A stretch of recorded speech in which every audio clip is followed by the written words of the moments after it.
I'm very happy so far. We did just those two and managed to get a good result in both, with some really nice up-and-coming young horses that I'm really lucky to have had the privilege of riding since they were both 6 and 7. How are those relationships developed over the years, Pete?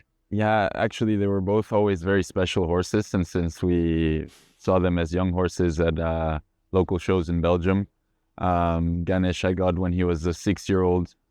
He was quite a popular stallion growing up in Ireland, actually. He did quite a bit of breeding over there, and I think he won national championship in Dublin when he was 4.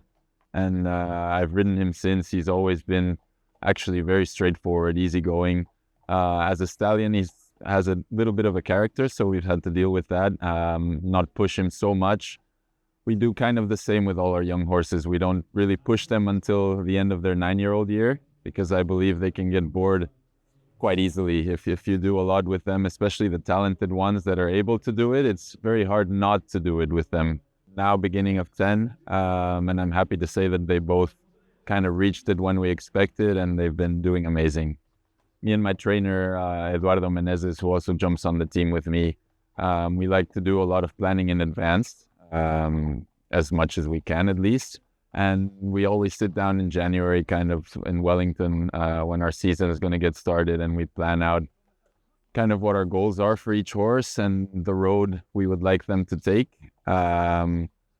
So we try to stick to it as much as we can. Mexico was always a really big goal for my main horse, which is Portos. He likes those big grass arenas. He goes in them. And Ganesh is a bit the opposite. He's a bit more shy. So we wanted kind of to pick shows more like we have here this week or last week in Saint-Tropez, where the material is not so big and so impressive as you would see in Mexico. And I think luckily it worked out. Sometimes it doesn't, but we're very happy that it did. Actually, it was my first international show here in Europe 10 years ago when I was just 13.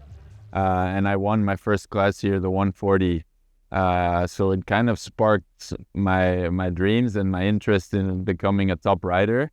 Before, I used to just show national shows in Mexico and California, and I really liked the sport. But honestly, when I came here and I was in the warm-up with all these guys that I looked up to so much, I really said, I want to be here one day.